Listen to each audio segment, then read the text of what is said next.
Well, hey guys, here's something you can do for your spokes to keep them nice and free so you can re-true your wheel and stuff. This is a anti-corrosion ACF 50 that I like to use.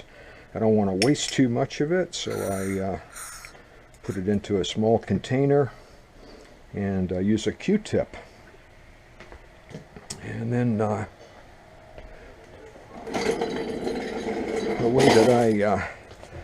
way I apply it is like this.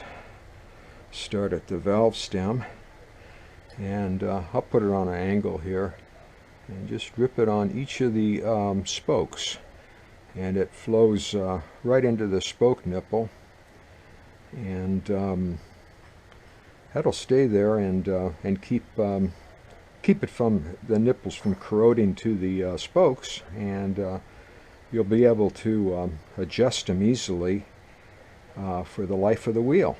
So I did this on my tri-bike, and it's worked great. 4 years, you know, and I'm still able to turn all the spoke nipples. So I just thought about doing this for my my low racer and got around to doing it today.